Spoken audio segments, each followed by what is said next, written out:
I wish good things to you who's watching this. I am Alexey, and we are still approaching the most decisive events of the qualifying cycle of the 2025 Carcassonne Champions League. And today we are about to witness two masters who will be fighting for the tournament life in round 4 of the lower bracket of the qualification 3, which is meant for international competition winners. Krisna of Latvia with his queen name Krisna, and Sergei Koksharov of Ukraine with his queen name Devaka. Krisna achieved his master title, I probably think back in 2021, I believe, and Sergei achieved his in 2024, one of the 12 Ukrainian masters currently. So it should be a very high-level match. Both players have already lost once previously, and because this is a double elimination format, they cannot afford another loss. So I'm pretty sure they're going to be trying to work very hard today. In the first round, Krisna defeated Victor Besson of Brazil 2-1, and actually there the Brazilian came really close to delivering an upset. In the second round, quite confidently, the Latvian managed to get past Big Nacho of Argentina, but in the third round, one of the newer masters, the Thai player with his queen named Pakshay, managed to defeat Krisna without giving him a chance for a single win, and that's how Krisna ended up in the lower bracket, where he's currently now meeting Devaka, who in turn had a slightly rougher tournament. Devaka, in fact, lost in his very first duel against Claudio Jorquera of Chile, which sent him to the lower bracket right away. But then he quite confidently overcame Daniel Cheng of Hong Kong 2-0, then defeated Pablo BCU of Argentina, which was a bit of a tighter match, and now we're here. And whoever wins this duel does not go to the main stage just yet. They go on to the next round, where they will be facing off the winner of the pair Siegfried of Hungary versus Squalas of France, and even then it's not over, so then they will need to play in the consolidated finals. So quite an uphill battle for both of these players, but quite possibly for either of them the hardest challenge of the qualification cycle for them is today. So we'll now be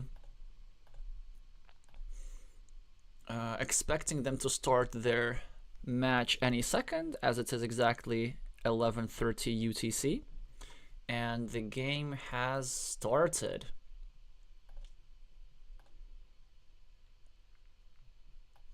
Krisna currently with the high rating, not that it's gonna matter that much. Devaka with the green meeples, and the starting player advantage takes a 2-point road.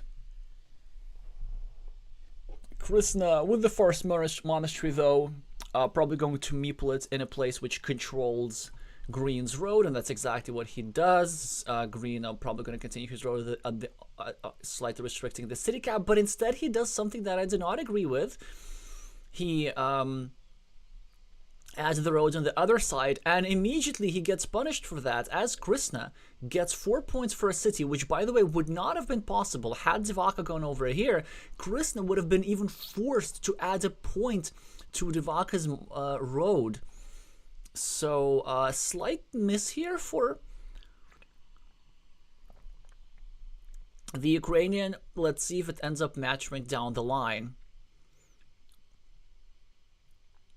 Dorito tile for Krisna, starts a new city. Devaka with a Dorito tile of his own. This one just does not have a shield, but he also starts a new city. 3 quick points for the Latvian and an increase in his scoreboard lead. Great tile for Devaka to continue his road and also add a points to his city indirectly, and also to start obstructing this city here by Krisna.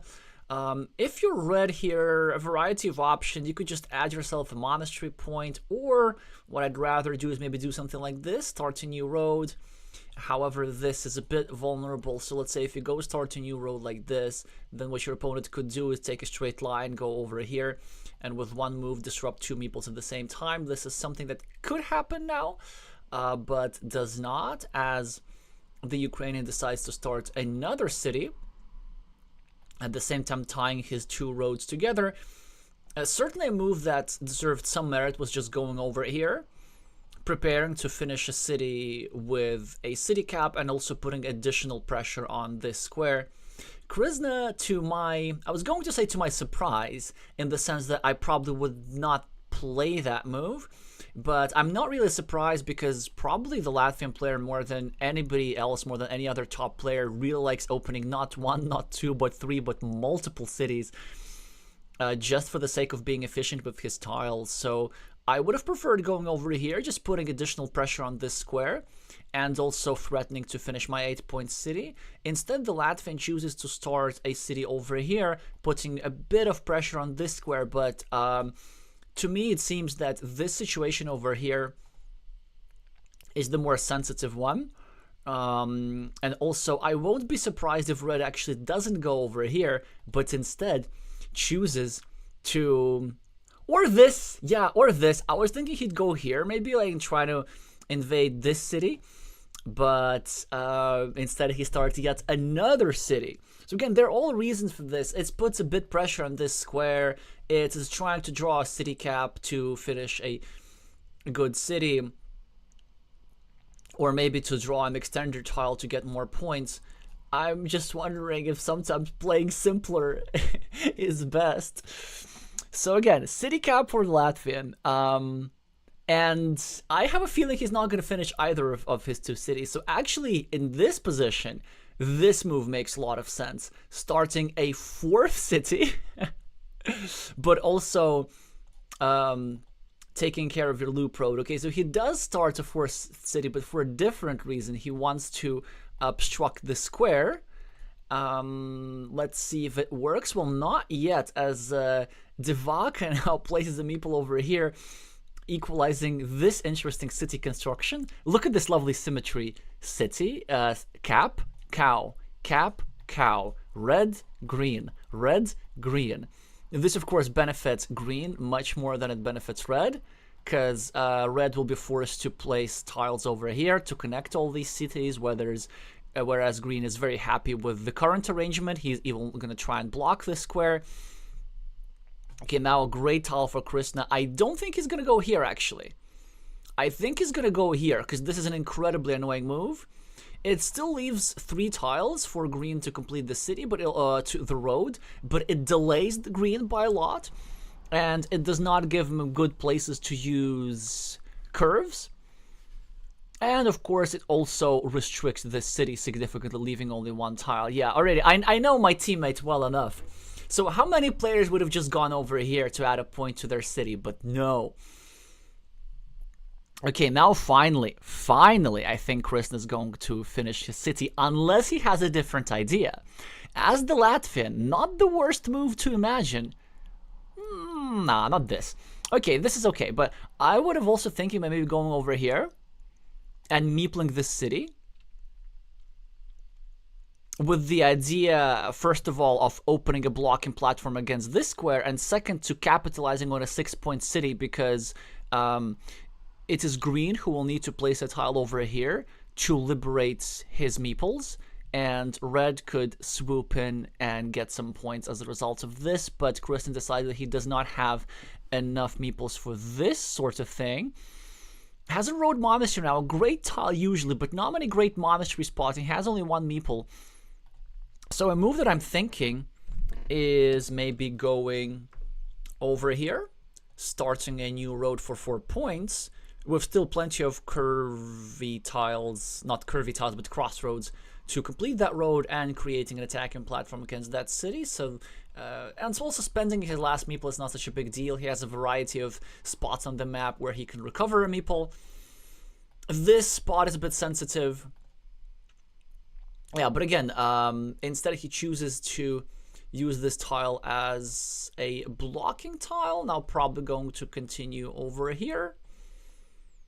Devaka also follows suit, tries to block Krisna's city, but actually that's not going to work. Because in order for Devaka to complete the block successfully, he'll need to place a tile over here. And he can't place a tile over here unless before he draws this dagger over here.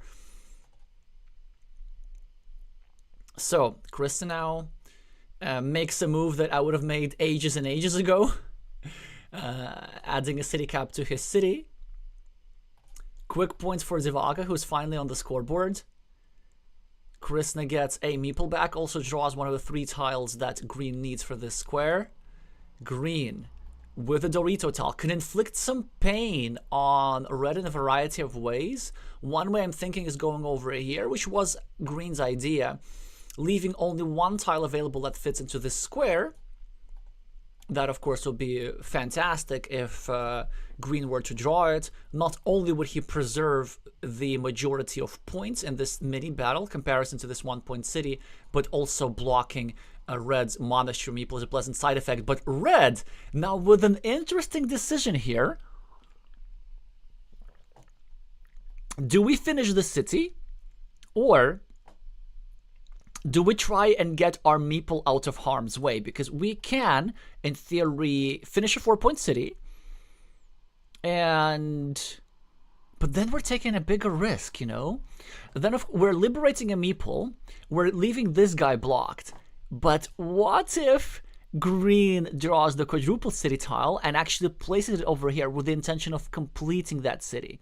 So it can be very, very dangerous. Probably as Krisna, I prefer just finishing my city. Maybe even with the city cap facing to the left. No, to the right, I think is slightly better. Possibly with a farmer. And then wait for the decision a little bit later. So if red draws the quadruple city tile, if we draw the quadruple city tile as red, of course we put it over here and then we try to connect. If green draws the quadruple city tile, green really can't do much with it. I'm probably gonna put it in another part of the map. And then we are going to separate ourselves with possibly the other splitter which still exists. Also, I see something interesting. Let's say if we finish our city, which we do, and we drop a farmer as well, I'm pretty sure. Yeah, because this farm has a lot of potential, as green is also threatening a city. Not with this tile, he's gonna score quick points. And before this tile, there were actually some motifs of the forced quadruple city tile. So imagine if red gets a Dorito or something and places over here.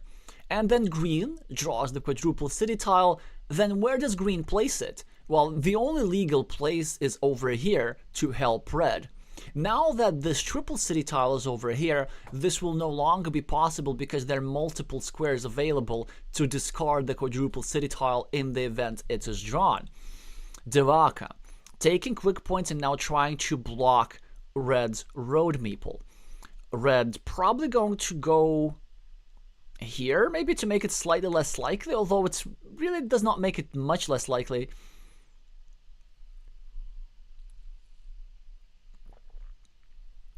But I'd probably still do that. Or maybe there's a better move. Maybe actually we can go here and start attacking. Or here, yeah, that's the same idea. Put pressure against this city. If we can get a curve tile here, then that would be a nice Sophie's Choice block, because green needs a tile over here and the same tile over here to recover one of these two meeples, and that's why Krisna does not even bother freeing his road yet. Instead, he goes over here. But as a result, we get consequences. Devaka now restricting this road, and as a result, this field. And red also needs one of the two dagger tiles. So a lot in this game will depend on who draws the dagger tiles. If the Ukrainian draws both of them, there's a 25% probability of that. There's going to be great consequences, you know, 14-point city. No, more, like 4, 6, 7. No, 14-point city. I was counting correctly. Oh, very awesome. Nice move by Devaka as well, restricting the field even further. Then, of course, he's going to get an 8-point road. He's also going to drop a farmer for at least a 9-point field and then some.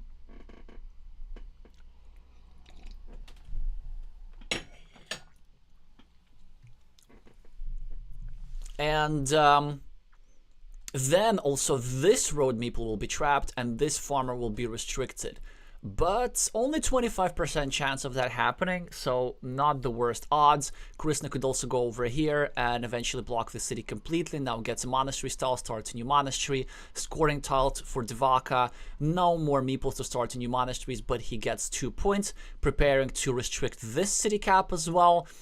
Krisna with a triple city tile tries to block the square. Devaka gets a wonderful defense tile. Is going to go over here and make sure that there's still tiles that fit into a square. Rather fast-paced game, not what I expected from Krisna. So Devaka is usually very fast-paced.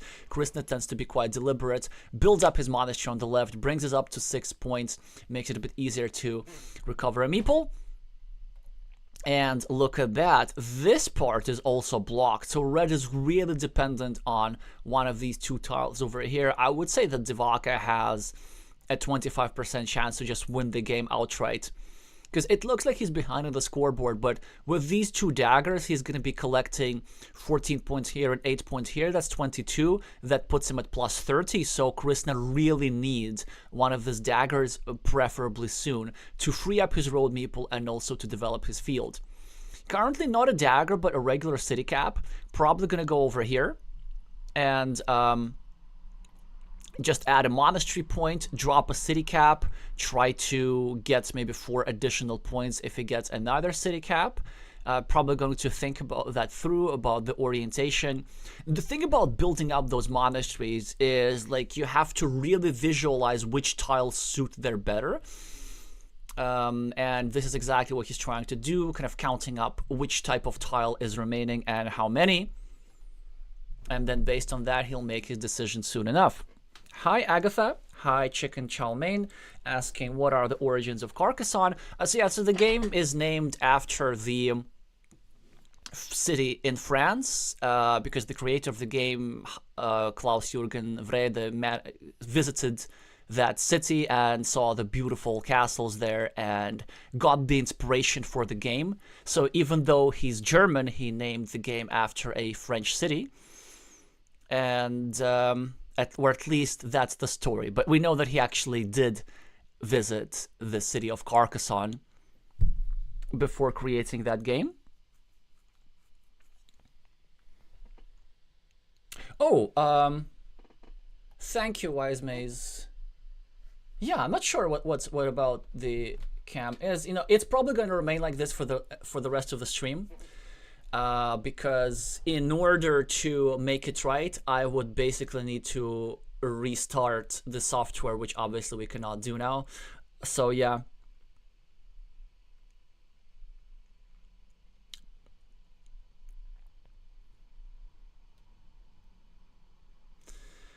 Alrighty, so players exchanging quick points.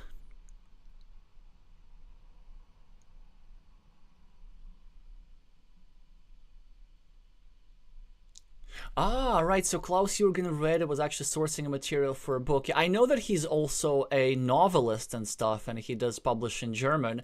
Yeah, but I mean, he was in the actual city, so you could call it the story anyway. And of course, prior to Carcassonne and after Carcassonne, he designed a bunch of other board games. None of them just quite as popular as this one. So, Devaka with a double city cap. Not really many places to use it, as Krisna's preparing to complete another monastery, and we can't really obstruct it as Devaka. Wait, but actually this monastery is not a big deal, because it's already blocked. Yeah, so look at this. This move prior, what Devaka did, he just made sure that nothing fits into that square, because normally there are 11 tiles that fit into a square like this, but 6 of them are monastery tiles and all of them are already on the board. And 5 of them are plain city cap tiles, which again, all 5 of them are on the board. So this square is permanently blocked, but a consolation prize, 8 points for the price of a meeple, not too bad. Devaka with a straight line, not much to do with it really. Maybe going over here is kind of nice. Restricting red's options a little bit.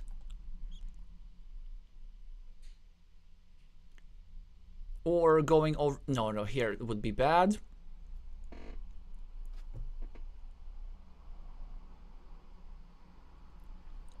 So, krisna with a splitter, again with a decision. Like, do we go here and try to get a meeple back, but leave the threat of losing a sizable city? Or do we just take 4 points, which also help green with the field quite a bit? Yeah, so a splitter is a great tile, and in fact, statistical analysis shows that it's basically the second most useful tile in the game after the road monastery. But the timing is not perfect for krisna, because like ideally, if you're gonna draw the splitter, you want to draw it after the quadruple tile has been drawn. So after we find out, as red, do we even want to connect to the city or not? And red decides that allowing green to draw the quadruple city tile for an 18-point city is just too big of a threat. So this meeple will now not be separated. Players exchange quick points. krisna with another double cap. Not many places to use it. Probably just dropping somewhere, leaving 2 empty city caps is the way to go. Maybe here, away from the action. Or is it actually time to just say, you know what, I feel it, I have to drop a farmer here? Because the thing is, it depends not only how many of these dagger tiles are drawn, but also who draws the first one. Because if krisna draws the first one, he'll free up his road, and this farmer will take full control of the field. But if Devaka draws the first one, then he will be able to take control of the field. And even if red draws another one, red will be joining the farmer of green, but green will still share all these wonderful, wonderful farm points. So, not the easy situation. He decides to wait for a little bit, and he drops a city cap in a place which allows no scoring opportunities for either side. Let's see what the Ukrainian does. Again, is it time for him to drop the farmer? Maybe. So overall, I would actually say that the Ukrainian has the greater winning chances. First of all, because he has opportunities to free up his meeple in 2 places. So he has just 2 more critical tiles actually available to him. Of course, there's the quadruple city tile that can allow him to control the game. And there are these 2 daggers, same 2 daggers that are available here, but he also can have the other dagger, the right-handed dagger, to free up a meeple here and drop a farmer. And this was actually a wonderful move here, cutting off this 1-point meeple from the main ruin. Krisna draws the dagger, not the kind that he wants, but the kind that Devaka wants, so that's at least something. This means that this meeple is permanently trapped with just 2 points. Should not be great news for our Ukrainian fans. Krisna can do actually something super interesting. He can go over here and meeple this road. That'll be interesting as well, with the idea that he could even get a curvy tile and a straight line and even complete this road because it goes through green city, and green will be incentivized to finish this city. Yeah, and actually if we don't do that, then green might be the one who takes this road, so that's also another issue. But on the other hand, we really don't have enough meeples to afford that kind of stuff. But maybe we do this anyway. Maybe it's like there are only 6 tiles remaining. There aren't many scoring tiles remaining. I feel like we have to place our last meeple somewhere. Like either it's going to be a farmer to make sure that we have a field control, or it's going to be one of the 2 insurance moves. So either we go here and meeple the road, or maybe we go here and meeple the city.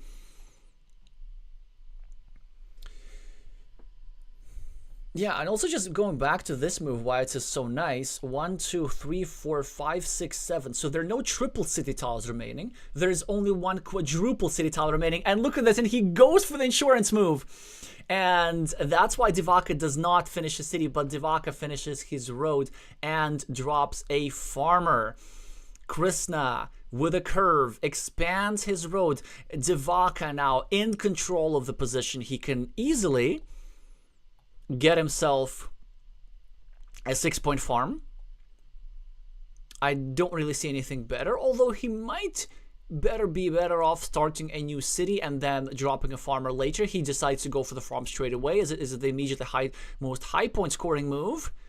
And yeah, Krisna really not in a great shape. So he does have a 1 in 3 chance of equalizing the field, but it's just that, but it's all that is 1 in 3.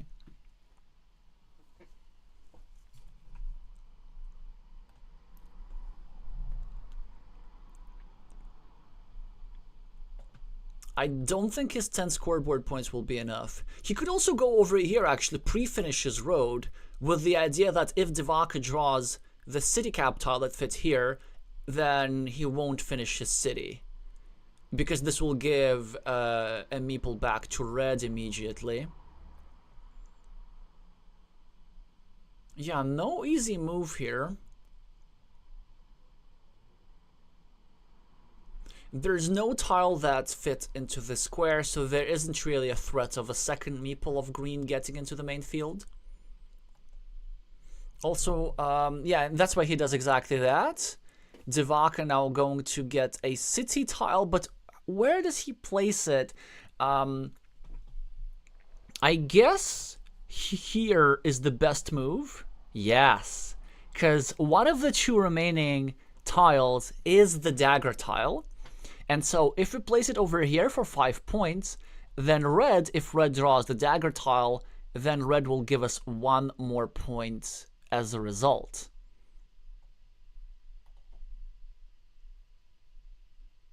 This is exactly what happens. Will the red draw the dagger? No, both daggers will belong for Devaka. This is the last tile available. Devaka will, of course, not help red into the main field.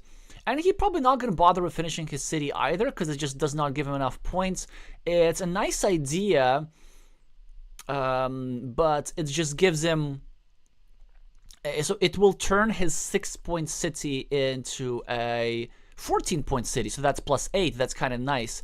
And it will give him 3 points for the farm as well, so that's +11. But he will be losing 6 road points. But that's still +5. We're still going to do it.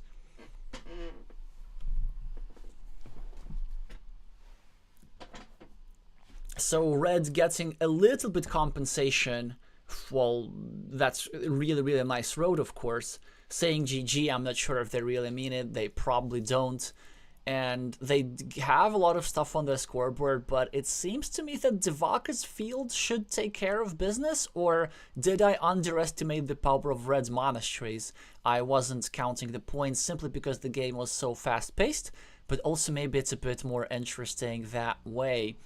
So 69, 72 will be Krisna's total, as 8 points for the monastery and 3 points for his farmer will be added. Can the Ukrainian top that with his field? Oh, 73 will be Krisna's total, just miscounted 1 point. And no, the Latvian still edges it out. Well, I did not expect that, to be honest. I thought that the double daggers must have done the job for the Ukrainian, and he really did pretty much everything he could to win. Just did not quite happen. I mean, could he have done something else? Maybe he could have... Nah, no, okay, maybe he could have used this tile over here and then gotten this tile and used it over here. And then he could have drawn the road tile and then meepled the farm on the last moment. So there was a way to go slightly riskier with scoring, but slightly more efficient. But even if that were to happen, with the tile run out, the only thing that Devaka could have done is to get himself 2 more points, which would tie the game, But tying the game is not good enough because Devaka started, and the win is awarded to the player who went second in case of a tie. So it looked very, very thin, but Krisna again managing to have it under control despite getting unlucky with the dagger tiles. So the Latvian takes the first one game away from winning this match. Will the Ukrainian be able to respond with something more substantial in the second?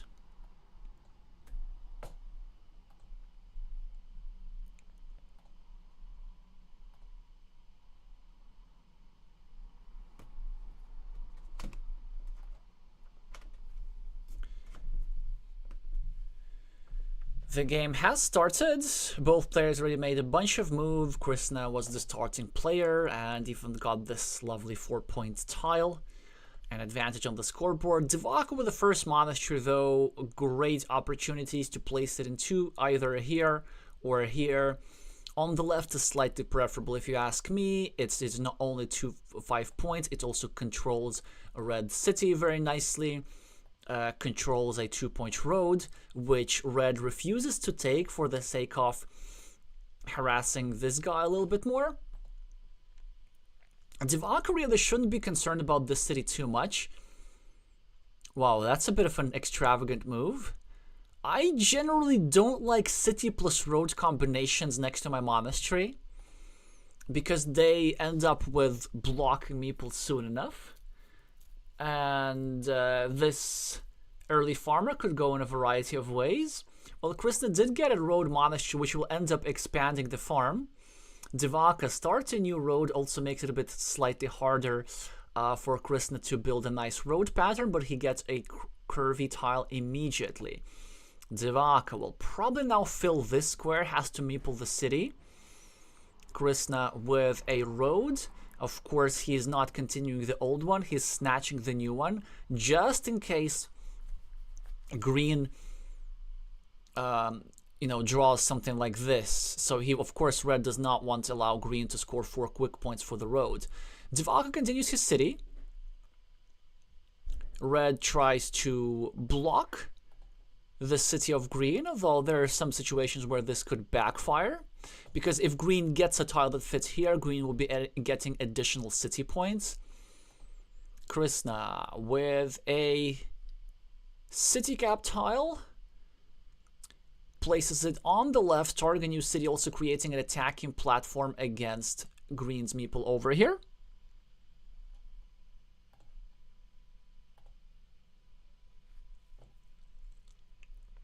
Devaka with a regular monastery for 4 points.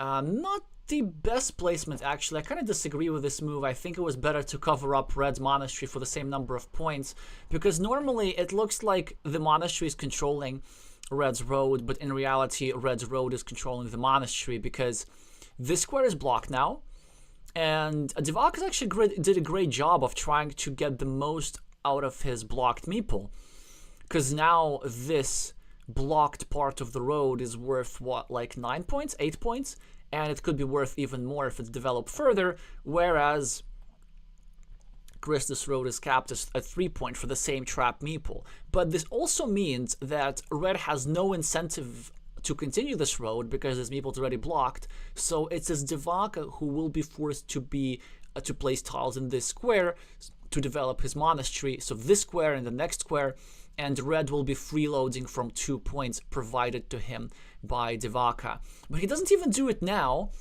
He just adds a points to his road, making it slightly harder for red to complete his monasteries. So of course a nice monastery plus monastery combo fits here for a devastating number of points.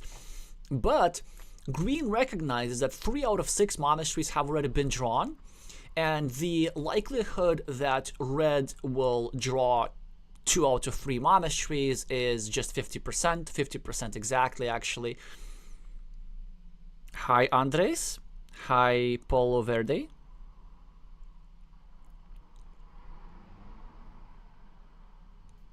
So Krisna with a scoring tile now. The best move I see is just going over here for 2 points and restricting this square a little bit. This also pre-builds a 3-point row, which normally is a bad thing, but in this case it isn't. In case Devaka... Yeah, so he goes for the opposite move. So the dangers of that... There's some dangers of that. The dangers are that Devaka could get the last remaining horse tile. So basically one of these guys. And that would give him extra 2 road points in addition to the city points, but Krisna takes care of that option immediately, as he now completely shuts down any chances of green developing that city further.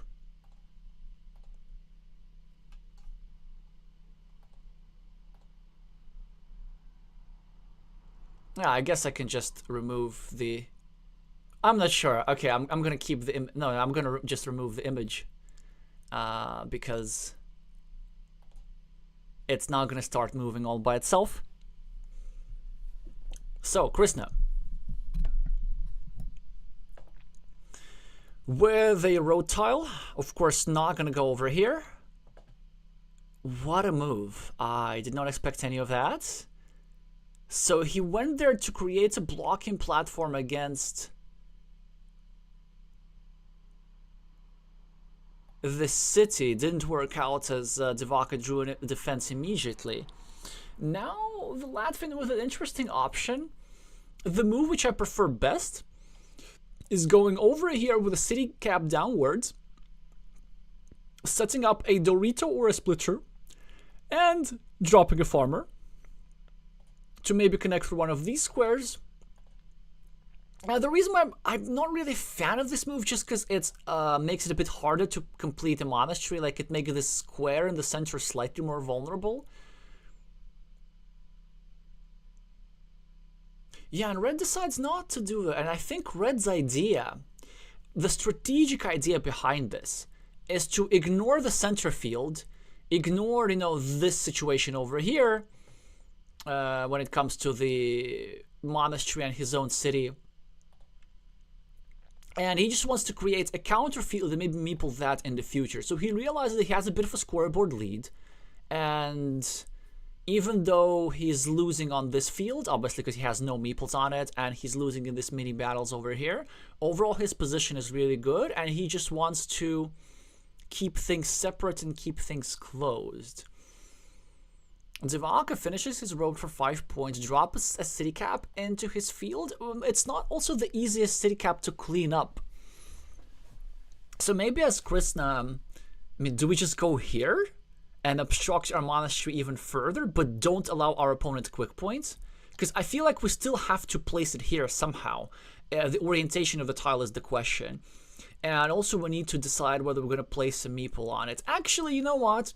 I look at this sort of tile, I see that only one of those is on the deck, on the board, which means that 5 of them are still in the deck, so there's still plenty of dagger tiles remaining, so why don't we just go over here and start a new city?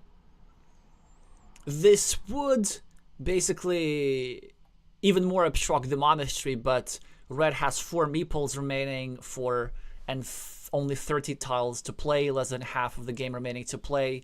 Red does not really need those meeples that much.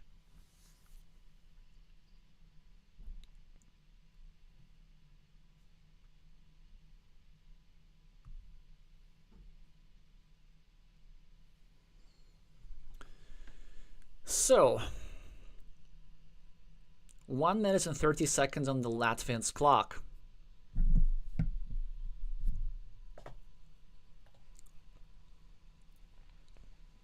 I would be surprised if he goes anywhere other than this square, but he does.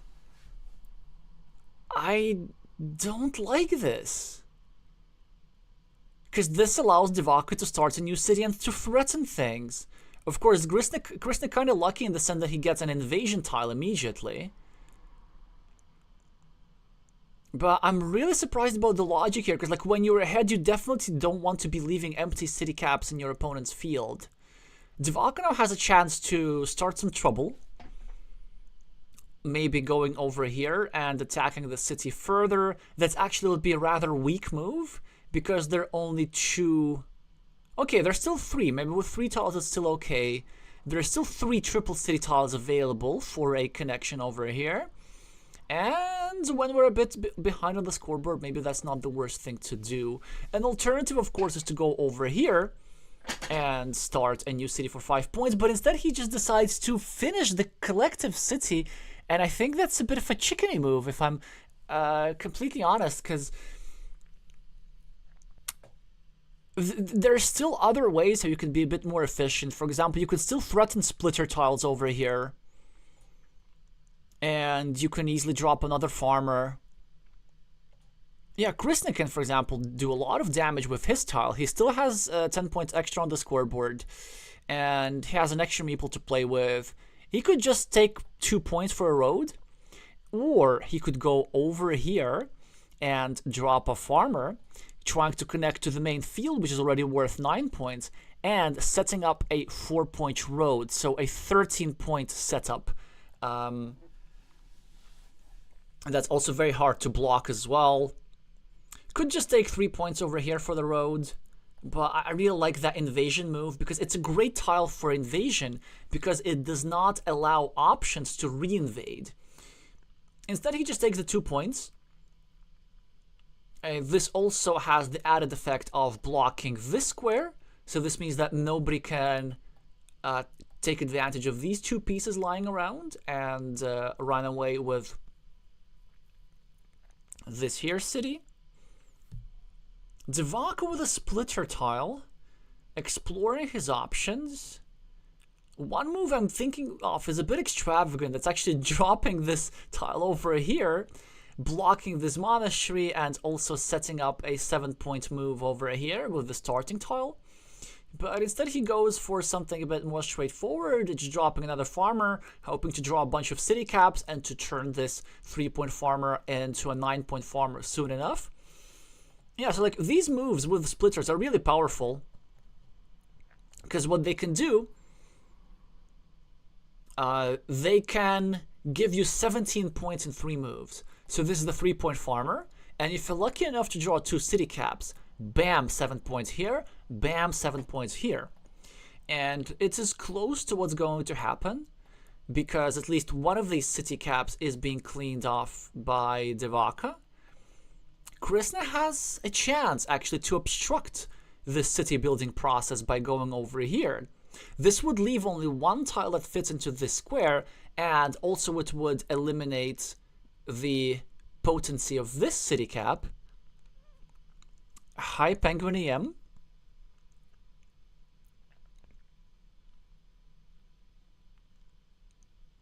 Yeah, and he does exactly that. I think the only question that was in Red's mind for that move was the orientation of the tile. I also agree with this orientation because it does not allow Devaka to continue his city. As soon as green goes over here, then red's going to get another city tile, like a city cap, and then slam the door shut on the options for this square. Yeah, because as green, you first need to draw the Dorito tile, and then you need to draw a city cap to finish the city. And even if that happens, let's say if you draw a Dorito tile, then red still will have some chances to reinvade from this square. Or sometimes, if you wait for the tile really long enough, what could happen is that we run out of city caps before this tile is drawn. So that would be extra painful for green. Also, what this move does, it made sure that this farmer is going to stay capped at 3 points unless the city is being completed. So it looks like the completion of the city is absolutely necessary for a Ukrainian win in this game.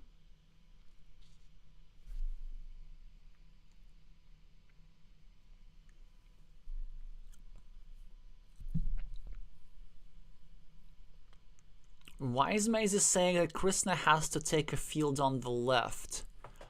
This one over here, I think at some point he will. He realizes that he just has a meeple majority and green has only 1 meeple, so green can't really drop a farmer here. But if I were to occupy this farm, I would actually try to place it in such a way that does not connect to the main field.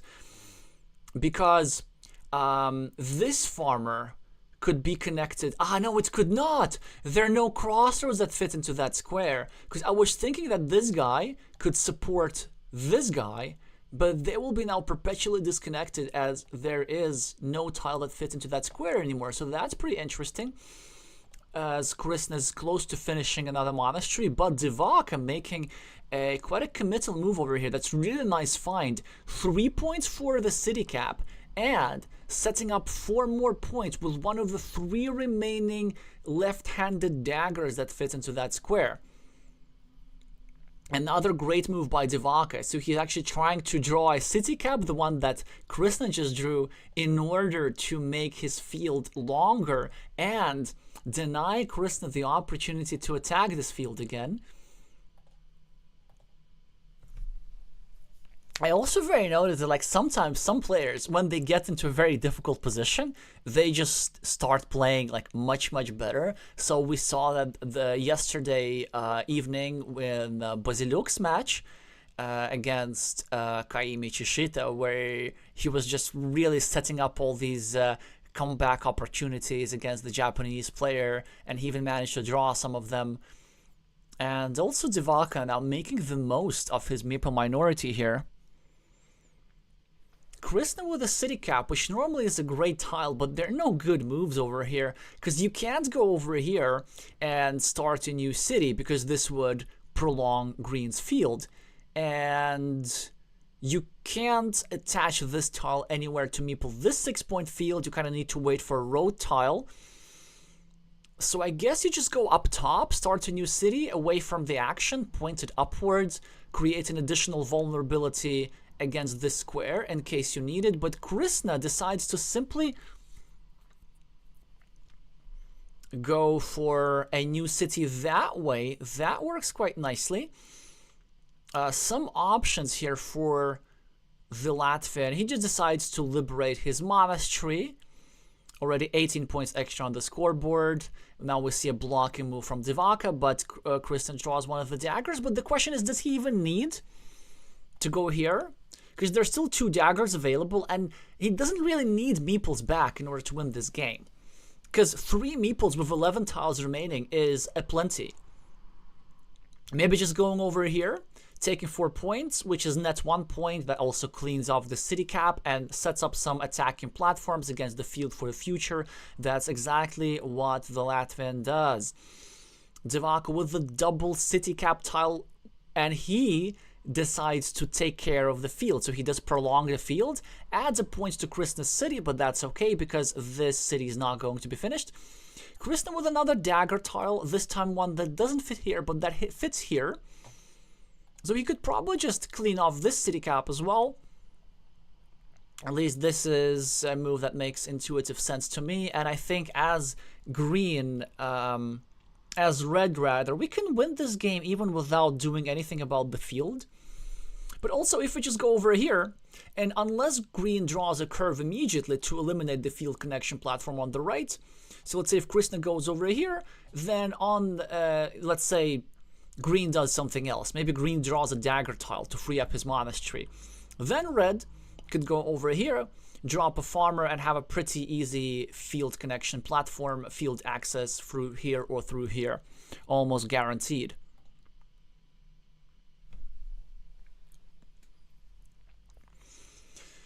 So how is our points situation? 22 on the scoreboard for the Latvian. They are 6 and 2, 8 on cities. And Devaka has 8 here and 3 here. So he has 3 extra on cities. And 8 extra on monasteries, right? Because he has an extra monastery, which is not uncontested. So that's 11. This 5-point road for Latvian. So this is only +6 for Devaka on the board. And the field, 1, 2, 3, 4, 5 completed cities. That's 15 points on this field and 3 points on this field. So that's 18. 18 plus 6, 24. So actually this means that currently Devaka is ahead 2 points, but krisna is ahead 3 meeples, and 3 meeples are worth way more than 2 points. So the Latvian should be winning here most of the time without the field, unless Devaka draws one of the dagger tiles to free up this meeple over here. It's not quite the dagger tile that he needs, but he can probably go over here to clean off this city cap and not allow Krisna easy farm access, but Krisna will probably just go over here now or over here and try and fight for this farm. But I'm not sure how much I like Krisna's move, and in all honesty, I just don't. Because what this move does, it sort of creates this little field, right? So that was a 3-point move, that's fine. Turns out into a net 2-point move as Devaka cleans off this city cap. But if Red's intention is to attack the main field, it could backfire because there's a platform for Devaka to re-attack. And what could happen? If Reds invade into the main field, Green goes over here, and Green ends up winning the field, just a much bigger field. So that's the thing. I really don't like making field attacks when I'm ahead by a significant number of points. If I can win without the field, then I typically prefer doing so.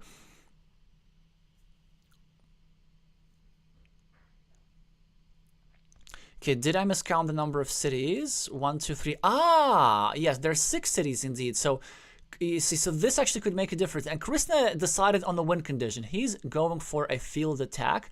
Let's see how profitable that is. 1, 2, 3, 4, 5, 6. Okay, there's still 2 straight roads that go over here. So that's kind of nice, but wait. But there are no starting tiles, and there are no crossroads. I'm not sure how much I like that. Can the Latvian really not do better?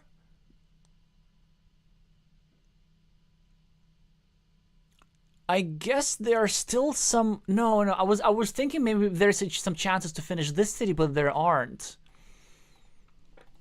Yeah. I mean, it might end up working out. I mean, it's still, you know, it's over. It's close to being an 80% chance of actually being able to draw one of the 2 remaining straight lines. But close to 80 might not be good enough in the position. I would be looking for something that's close to 100. Oh, that's a great move here from Devaka. He's actually trying to risk getting blocked. He's getting 1 point immediately. And the point of this move is that if Krisna draws the straight line to connect over here, then Krisna will not be able to block that square. And what could happen, Devaka could draw the triangle tile that fits here and also drop a farmer. Now it's not going to happen as Krisna gets a city cap tile and he even meeples it, assuming that I'm going to assume because there's still... Well, there's still 2 daggers that fit into that square, actually. Krisna gets the last straight line. And he does connect into the field. And Devaka will now to think really hard. How does he win this game? Do we just go over here for 4 points? Because we're losing by a lot. Is there a way to re-invade somehow? I'm not seeing it right off the bat. Oh, yes, there is. Of course there is. At the bottom for a 1 in 3 chance. We just need to ignore all this. We need to go over here, drop a farmer, and hope that we get the tile that Krisna needs over here so that we get the other dagger to connect into the main field like this.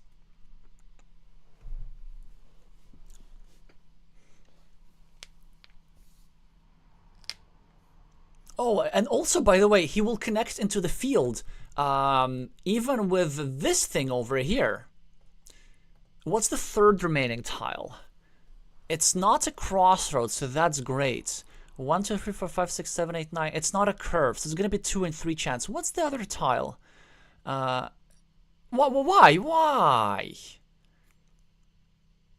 But he can't win with this one, can he? Krisna gets the monastery. Maybe just he missed this opportunity whatsoever. Yeah, so Devaka would have successfully connected to the field.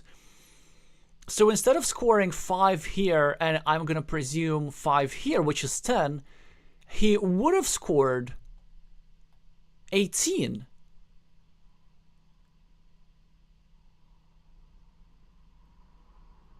Krisna even gonna score points for the city and get a meeple back. So an 8 points mistake from Devaka, will that cost him? Well, I mean, it will cost him the game, but Krisna is saying you had to go for the field, and he's completely correct. Yeah, so it's quite possible that the Ukrainian maybe just missed this platform over here. Let's see if these extra points... yeah, he said he didn't find a way. Well, he'll rewatch the stream and he'll find out soon enough. And then probably in... Yeah, and Kristin is saying next to my monastery, so at the bottom with a curve. Yep, exactly. Right over here, so... And it turns out that this would have mattered all the way. Oh, this has to hurt hard. 8 points is exactly the difference in this game. So this means that Devaka had a 2 in 3 chance to win the game. So you see, in a position which looked absolutely fantastic for Krisna, it was actually the Ukrainian who was still the favorite. But yeah, so sometimes it's just about, you know, finding the best move. It's about board vision. The field is big. Have to look at all those access points, and this is something that normally Sergey would find, you know, like 9 times out of 10 or maybe 19 times out of 20.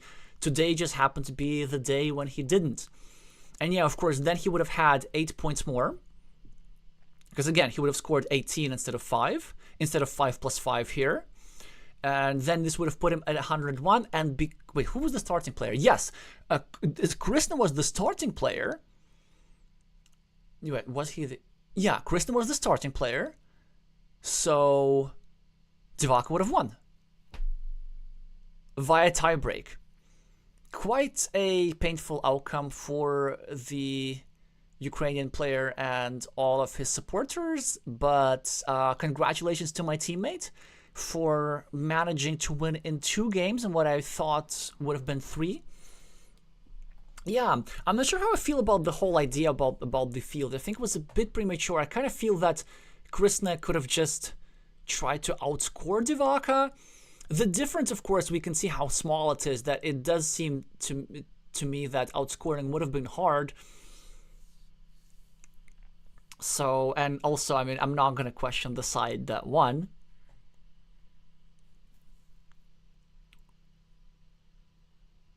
Although this farmer did require some point sacrifices quite a bit.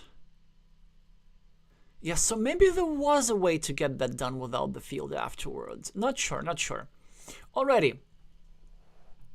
It is what it is, and the Latvian will advance to the next round. Still a couple of rounds before he can qualify, and Devaka will sadly be eliminated. Very spectacular player, and we will see him probably at the Mind Sports Olympiad in, I forgot whether that was January or February, and of course at the World Team Carcassonne Online Championship as part of Team Ukraine in spring. Although actually I'm not sure, because like Ukraine has 12 masters, so I don't even know how they select their team. That's actually, well, this is crazy. They can make themselves a team made entirely out of masters. They will be the first one ever to do that. And the limit to the team number is 10. And they have 12 masters. Devaka happens to be one of them. I would like to see him on the team, but anyway, we will be seeing this player at some point in our stream a little bit later. Maybe a few months from now, but Krisna will be advancing to the next round, which is against, well, we won't know, either Squalos of France or Siegfried of Hungary, and then it's going to be the lower, and then after that is going to be the lower consolidated finals against Zitakuto Traps of Japan. I would expect Krish to be the slight favorite in all of these matches, especially against the Japanese player, but against these two certainly will be close. Both rated very high. Siegfried's peak is over 800 elo, Squalos' peak is the upper 700s. So yeah, we will find out soon enough. Oh, thank you for confirming, Nallerheim, that the Mind Sports Olympiad Grand Prix will be taking place on the 25th and 26th of January. I'm pretty sure that Devaka is going to participate there, as will I, and as will many, many other players. I expect it to be just a ginormous field. Hi, Crafty Raff. I know, yeah, the tiebreaker rule. I mean, who could have possibly come up with such nonsense? I mean, I like the tiebreaker rule. It's probably the fairest way to resolve tie, and even after that, the starting player has a statistical advantage of about 2%, as has been shown by statistical analysis of the World Championship games. Alrighty, then let me just update the score before leaving. On the screen, you already see the scoreboard for the next matches. In 2.5 hours, we're going to have our third meal of the day. Also, one of the players has a food-related screen name. Actually, oh, that's so cool. Both of them have food-related screen name. We have Pollo Verde, which means green chicken, and we have Chomps, which I'm not sure what it means, but it's very onomatopoeic. I want to think that, okay, these two players certainly deserve each other. Not only because of their screen names, but because of their playing level as well, both in their 600s, I believe. Definitely have their peak in their 600s, and it should be a nice equalish match, again, for the tournament life, as are all matches today.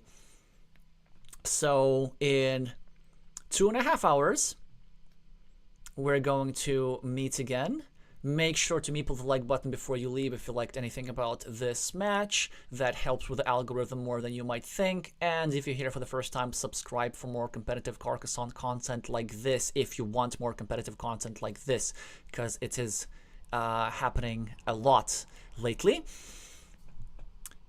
Other than that, thank you all so much for watching, and I'ma see you soon.